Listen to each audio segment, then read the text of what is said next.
Welcome to Video Village. I'm Mihir Shah, and today we are talking about not one but two Netflix thriller movies. We're talking about Leave the World Behind and David Fincher's The Killer. Let's jump into it.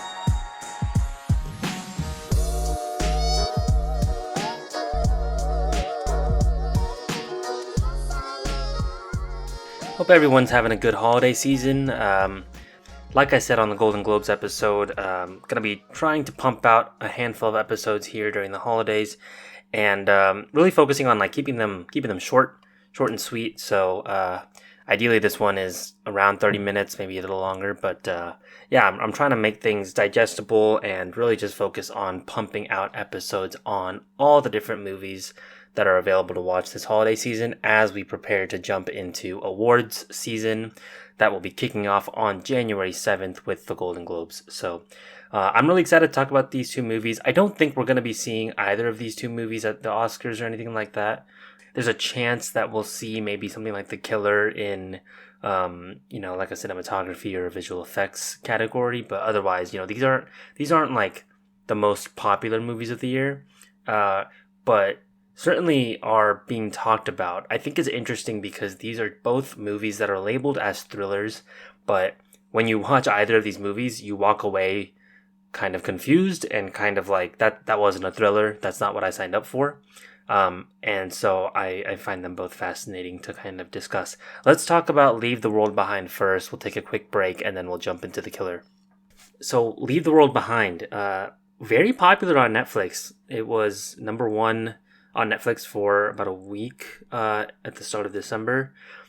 Leave the World Behind, based on a book directed by Sam Esmail, who is most well known for the TV series Mr. Robot as the creator of that show. This movie has a pretty awesome cast. It stars Julia Roberts, Mahershala Ali, Ethan Hawke, and Kevin Bacon, and Myha'la. Just starting from the top, Julia Roberts. She's Julia Roberts. Pretty much like any movie she's attached to, it's gonna have a buzz around it. People are gonna watch it. Mahershala Ali has definitely kind of emerged as one of the best actors in Hollywood from the last 10 years. He has already won not one but two Oscars for Moonlight, Best Supporting Actor, and Green Book, Best Supporting Actor. He's great. Everything he's in is good. I first saw him in House of Cards. He played Remy, I think that was his character's name. He was like a political, I don't know, everyone in that show was like some sort of random political person, but he was like really, really great on screen, and really, really stuck out. And then of course was in Moonlight, and he was in the Hunger Games movies, and particularly in the Mockingjay movies, he was like one of those head soldiers for the revolution or the rebellion. Also, shout out the Hunger Games. I'm rewatching those movies with my family. Just killer. Check them out. Ethan Hawke is, he's kind of like a Hollywood staple. He's been around forever. He was, I think one of his first big roles was Dead Poets Society, starring Robin Williams. He played one of the students in that movie. And he's basically just been like a bedrock of Hollywood since. Not really like a A-list household name, but he's been in everything. He was in The Black Phone last year, which was a, I guess, horror thriller movie that came out. One of his biggest movies was Boyhood, which came out a little over 10 years ago, and he played the father in that film. He's in a ton of stuff. His daughter, Maya Hawke, is now also an actress. She was most recently in Maestro, and she's also probably most notably in Stranger Things. Wow. She's in Stranger Things, and she plays, I think her character's name is Robin. She's kind of like Steve's friend / faux love interest in season 3. Anyway, he's in this movie, and Kevin Bacon shows up for like a scene and a half. Kevin Bacon of Footloose and, I don't know, Kevin Bacon fame. He's great. And then Myha'la, who is a new actress on the scene. She was in Bodies, Bodies, Bodies last year, a movie I never saw, but this is the first thing I think I've really seen her in. She's also in a Black Mirror episode that came out this year. So, pretty big cast. The movie, and this is going to be like a overall conversation, overall review of the movie, but I will be talking about it. There will be spoilers, so if you haven't seen the movie and you do care about spoilers, hop off now. Or just jump to the killer. There's timestamps in the description. The overall movie, I think, basically... the premise is, like, this family randomly decides to go on a vacation to...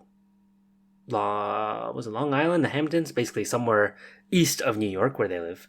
And very quickly, it becomes clear that some weird stuff is happening, and about halfway through, you realize the apocalypse basically is upon us in some form. The whole thing about this movie is that nothing's really explained. There's actually like pretty lengthy explanation of what probably is going on here, given by Mahershala Ali's character about halfway through the movie, and he has a theory, and it's kind of confirmed halfway through.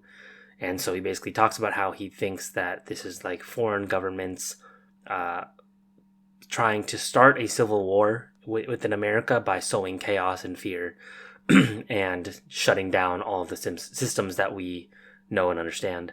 But basically, I think this movie is a slow burn thriller that is more so about the ideas of how we would respond in these situations as a society, rather than giving us a cut and dry explanation and a resolution by the end of the film.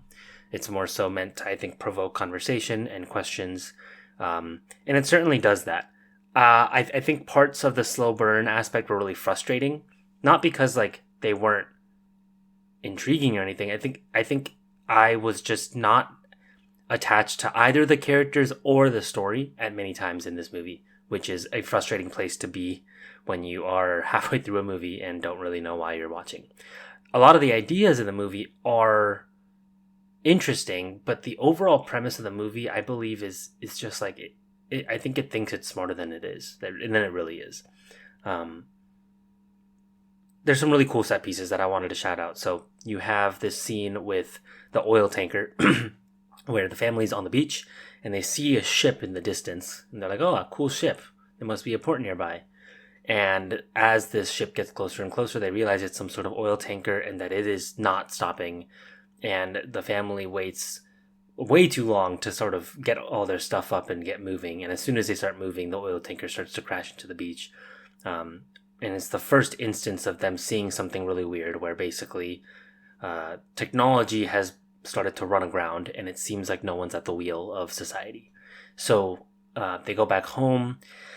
I guess like before this, there's they see, I think it's like one or two deer in the backyard. The deer are like the creepiest part of this movie, probably. And the deer sort of show up again and again as some sort of motif, and they sort of write it off as like just deer. But this one character, the youngest daughter, is the one who's really kind of paying attention to the deer. She chases them into the woods to try to understand more about why there's so many. She's the one who actually sees that there's a lot of deer. The family doesn't even realize that there's like hundreds of deer at one point in their backyard, just looking at them. And I found that to be like the most intriguing part of the movie. A bit frustrating that they never explain it, but I think that it's really meant to be a symbol of humans' relationship to nature and how quickly things can change in nature when things go wrong. So, the adults don't really end up caring too much about what the deer are doing until it seems like the deer are a direct threat to them at the very end of the movie, when Julia Roberts' character and Mahala's character are like face to face with 100 deer in the woods. I think the most fascinating part of that whole thing is really that the youngest character, the daughter, who is seemingly kind of like over all the apocalypse stuff and really just wants to like watch Friends, is the most in tune with nature in this movie. The youngest daughter is like, hey, we should be paying attention to what nature is telling us, and the rest of the family just kind of writes her off. I think that's on purpose. I think the filmmaker's trying to be like, or I guess like the story, I should say the author of the book, is trying to say that, hey, young people care about climate change. They care about what nature is trying to tell us, and we aren't listening. And by the end of the movie, the youngest daughter is basically jaded because no one's listening to her about what she's seeing. And so she, at the end of the movie, when she goes into the bunker, instead of really caring about what's actually going on in the world, she is happily watching the finale of Friends. And I think that goes to show that, yeah, basically they're saying that young people are becoming jaded because they think that it's hopeless to try to care and try to fix what's at hand because no one's listening to them. I think that's like pretty clear, pretty on the nose here. Fairly effective as an ending, but again, like I don't think it salvages the actual story of the movie. I think it's just like something to walk away from and like talk about, which that's what this movie is. Like one thing I haven't talked about yet is that the executive producers of this movie are Barack and Michelle Obama. Higher Ground Productions is their production company that put out a lot of movies this year, including this one. And yeah, it's clearly like a message of like, hey, we should be paying attention to what's going on around us, and each of us have a role to play here. Anyway, the deer, pretty cool. One of my favorite parts of the movie is the scene where all of the white Teslas have run aground, and I found it fascinating that they were saying like, hey, like we use technology all the time. Let's pay attention to like how much we're relying on it and what could go wrong. But I think the more interesting part of it was just like as a movie scene, it was the only thrilling part of the whole movie, where their whole family's in the car and they're trying to like dodge these Teslas. Also, like why didn't they just drive off the road and wait on the side of the road? Why were they trying to drive through traffic? Anyway, plot hole. But or just like dumb movie characters being stupid. Anyway, that was really cool. Flamingos show up. I think flamingos are kind of more in line with the whole nature thing and just like, oh, like nature gets weird. I guess things aren't. Something like that would be normally cool, but now it's suddenly freaky and worrying.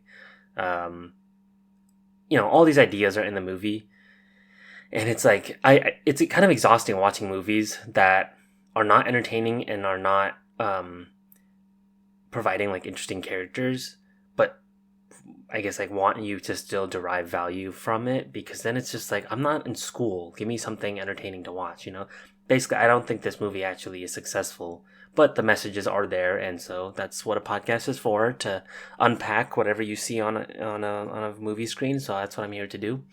And so I guess I'll just keep chugging through these things. Gosh, what else is there? I guess like the the whole Civil War aspect of the movie was also, I guess, a fairly thrilling scene when Kevin Bacon's character and Mahershala Ali's character are basically at like they have like a standoff with guns, and Ethan Hawke's character is trying to calm the situation down. Again, like just on the nose stuff. Like, hey, when things get tough, America goes back to being individualistic, and if that happens, then we're doomed and we have to keep each other in mind, blah, blah, blah. Yeah, pretty straightforward as a message. As a movie scene, yeah, it was pretty cool. I almost wanted more bloodshed, because it's like the tension was great, but the whole movie is like tension to really no release. It would have been nice to have a little bit of a release as a viewer, but hey, I get it. I get what they're trying to do here. Trying not to give us that release, instead just build up the tension. But that was definitely probably one of the best scenes in the movie. I think one, and shout out to my friend Brian who wrote this in a Letterboxd review, but one weird thing about the characters, which there are a lot of weird things about the characters, they don't really feel like real people. They just kind of feel like things are happening to them and they're doing stuff, and we're just watching them, and we're not really attached to any of them. And maybe they're supposed to be at a distance, but I just found it like frustrating, again, which is just, I guess, the key word for this movie. It's weird that like there's a moment in this movie when we first meet Mahershala Ali's character with his daughter, and we're supposed to be suspicious of them, rightfully so, because they show up in the middle of the night and say that this is their house with no ID, and they're acting really suspicious. The main characters, Julia Roberts' character and Ethan Hawke's character, mainly Julia Roberts' character, is like kind of suspicious / like we kind of think she might be racist because she's suspicious of these black people, but they are acting weird, and so we're also feeling the things that Julia Roberts is feeling. Like, she's kind of the avatar for the audience in those moments. Turns out like they're completely normal and good people, but they were just presented as really suspicious for the first half of the movie. It turns out Mahershala Ali's not a bad guy. He just kind of understands what's actually happening in the world, but he didn't want to freak them out. But it's like, if you're gonna make characters like start out that weird and suspicious, I want to understand like why they were acting that way in the first place, and that's not really ever explained. Like they were just acting so weird. Like they said they tried to sneak around back before coming to the front door, and that's a really weird thing to do. Like, why would you say that to somebody who doesn't know who you are? So yeah, it's just a weird thing that I don't think works at all for a movie character. Of course, there's some charming scenes with Mahershala Ali and Julia Roberts' characters where they're sort of bonding. I guess like there's some charm there, but also you're at a distance with the characters. So like I was just like, this is weird. Like I don't just like get on with the actual thrill ride of the movie. I don't really care about what these characters are doing. So yeah, that's, the characters are weird. Alcohol is also a theme in this movie. I think this is probably the last thing I'll talk about with this, but alcohol plays a large role here. The characters are like constantly drinking wine, and in the mornings are suffering from like some hangover-esque symptoms. And then of course the son who gets bitten by the tick starts to lose his teeth in the final morning of the film. And there's a dichotomy there where like some mornings they're waking up and they are hungover and they're trying to treat those symptoms, and then the next morning the son is not hungover but like suffering like a medical abnormality. And I guess what they're saying is like, if you start to self-medicate in situations like this with alcohol, then like lines are blurred between getting through it and like impacting your health or something. I don't really get it, but I just thought it was notable that every character is drinking basically. I guess something to kind of look for the next time anyone watches this movie. That's like all like the faux analysis I'll do on the film. This movie is weird, but I do think it's almost like worth watching just to understand what the movie's trying to say. It's an Obama picture, and he's going to have a lot more movies coming out as executive producers. Certainly this is the most financially successful one that they've made. But yeah, I don't think this is actually a successful thriller. It has definitely some redeeming qualities, but I think the sum of the parts is probably greater than the whole there. So I guess like I think most people have probably seen this movie if you're listening to this. Let me know what you thought in the question and answer section below on Spotify if you're listening on your phone. But otherwise, let's take a quick break and let's jump into David Fincher's The Killer.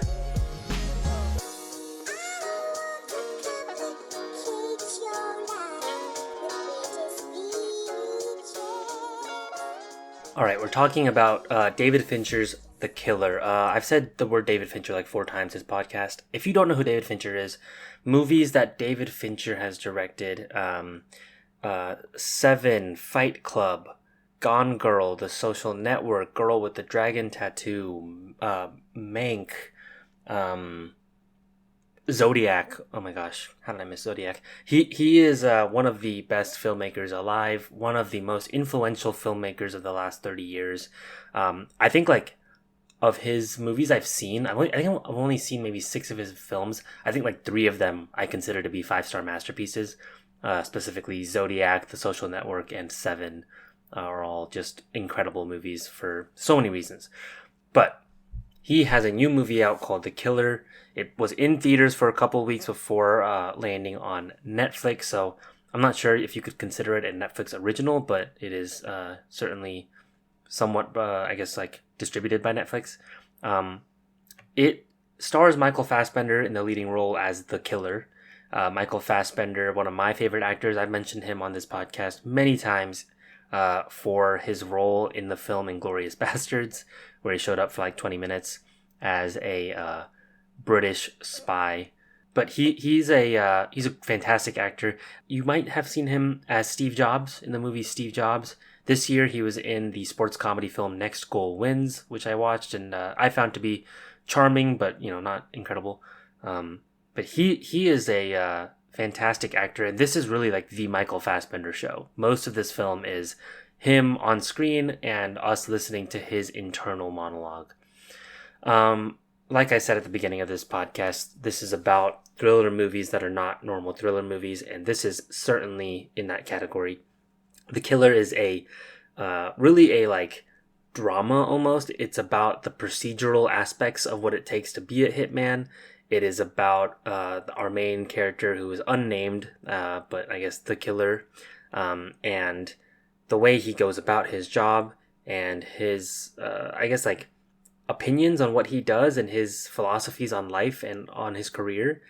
And we sort of spend 15 minutes with him in the beginning of the film, and it starts off incredibly slow, where we hear him talk and talk and talk about how boring the life of a hitman is, and how he basically goes about his days, and how he needs to avoid empathy and be exacting, and all of these things. And then at about 16 minutes into the film, we see him botch an assassination and accidentally kill somebody else and miss his target, pack up, and leave town. He goes home because he suspects that because he's missed that, they might be trying to clean him up to cover their tracks. Sure enough, his girlfriend is on the verge of death, and he basically vows revenge on the whole system because of what's happened. As the movie goes along, it's kind of like framed as a standard revenge thriller, but as the movie goes along, I found it to be just increasingly more fascinating, not because of what the plot of the movie was. The plot of the movie is actually like very standard. It's a revenge thriller, so every single scene is basically him going after another person. I should say every sequence is him going after another person that was involved somehow in the job and involved somehow in the attempted murder of his girlfriend. So first he kills like the actual guy who came into his house and tried to kill his girlfriend. Then he goes after his former boss and his former boss's assistant.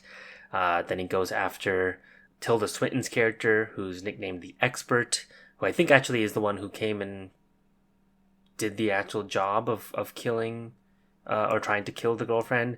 The best fight scene in the entire movie is him beating up this guy, or fighting this guy in the Dominican or Cuba or something like that. You know the scene I'm talking about if you've seen the movie. It's like the only real fight scene in the movie.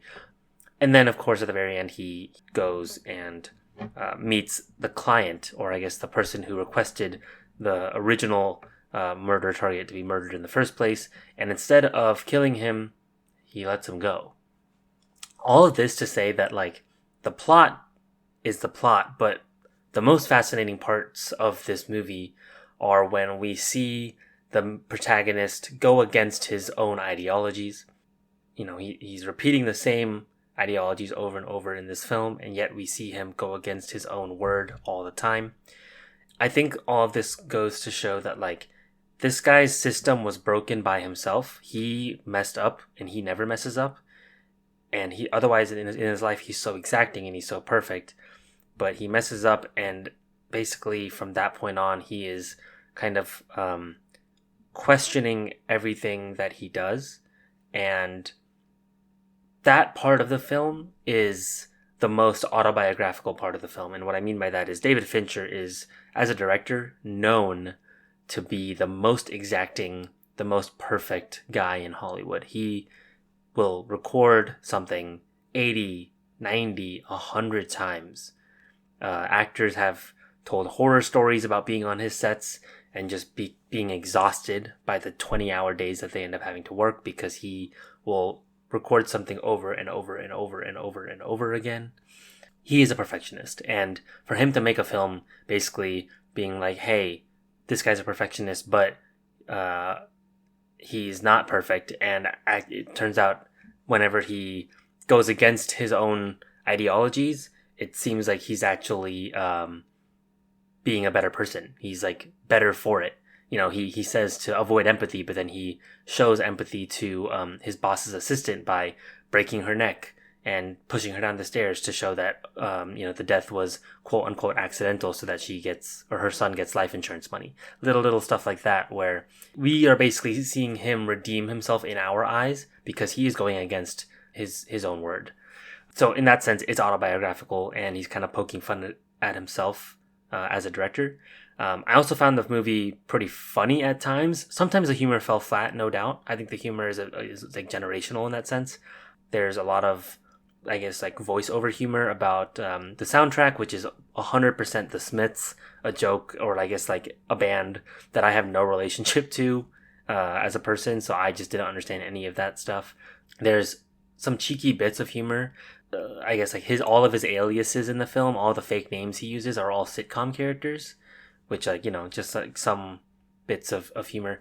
I think one part of the film that really was powerful to me was that we see him interacting with all sorts of like common companies and businesses in this film. Amazon, RIP WeWork, but WeWork is heavily featured in this film. Like there's a FedEx scene. There's just like a lot of like name brand McDonald's, a lot of name brand stuff. And we throughout all of these scenes, we see him using technology to both avoid human contact completely and literally be an assassin. Like he uses technology that is available to everybody to kill people and to get away with it without being seen. And he's manipulating technology in very easy ways to get this done. And I found that to be such an interesting and powerful commentary on the fact that there can be sociopaths around us day to day, and technology, modern technology, is basically like encouraging us to become more and more sociopathic in our lives. All that stuff worked really, really well for me. I found it to be like just incredibly, I guess, poignant and very applicable to 21st century life. And I think it's, definitely like one of the stronger motifs that David Fincher's used here. This movie is written by Andrew Kevin Walker, who most notably did the screenplay to Seven, one of David Fincher's earliest movies, and he's a fantastic writer. And I think like there's a lot of writing here, no doubt. Lot of dialogue here that we hear. Certain motifs that he's written in with all this technology and stuff works really well for me. One of the most interesting scenes, or I guess conversations, that takes place in this movie is the conversation he has with the character called the Expert, which is played by Tilda Swinton, probably like the biggest name in this movie aside from Michael Fassbender. It's basically like Tilda Swinton talking for 7 minutes and then her dying. But the conversation that they have is about basically a story that she tells where a man goes and tries to kill a bear and fails to kill the bear, and then the bear basically invites him back to the forest time and time again to be sodomized.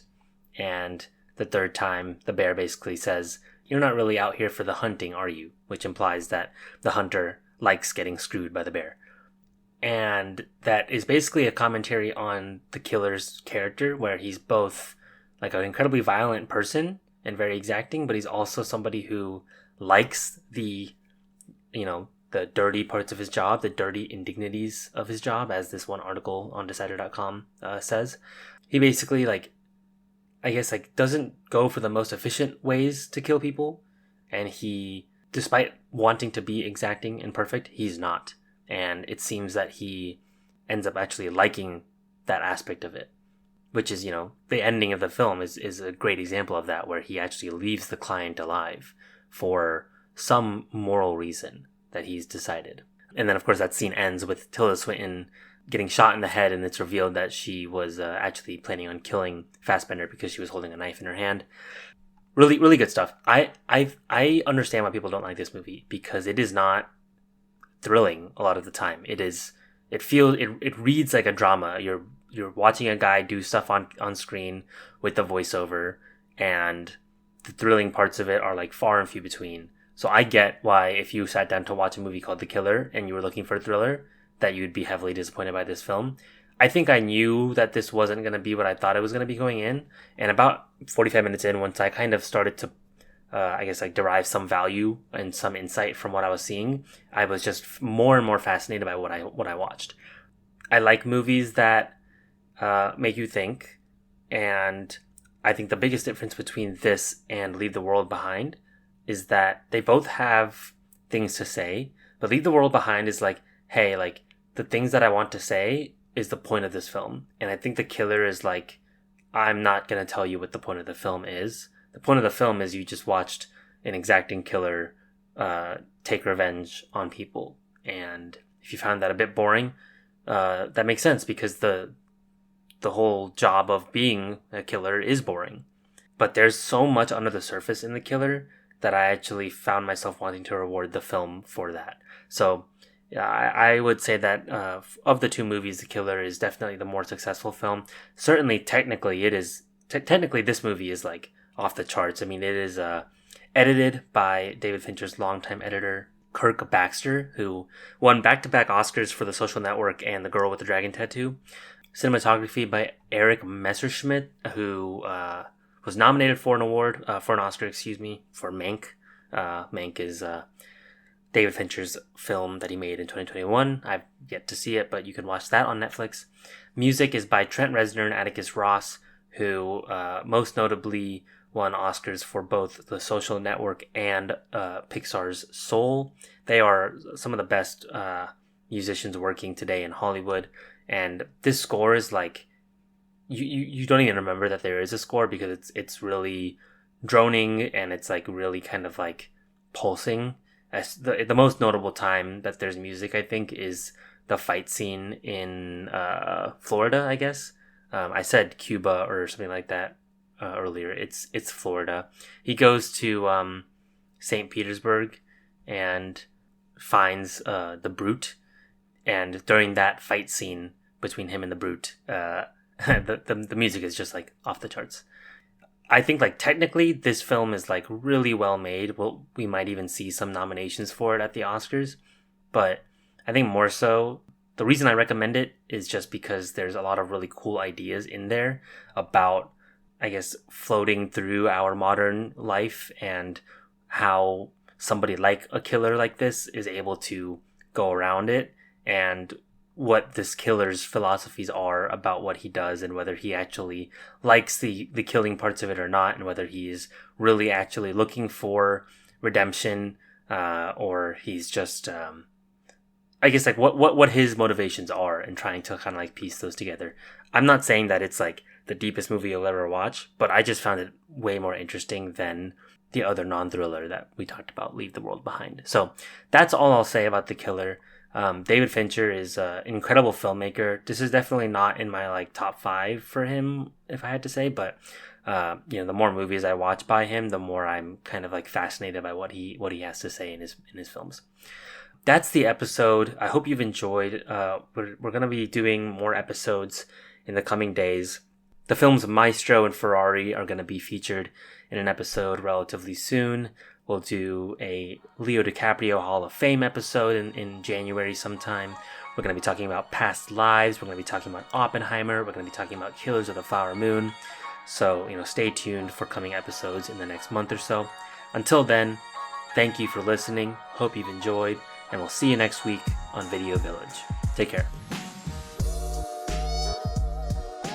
Special thanks to my lovely girlfriend Kubra Patel for the podcast's artwork, and my good friend Kevin Cow for the music that you're listening to now. You can find more of his music on Instagram at Waguang Beats. Thanks, y'all.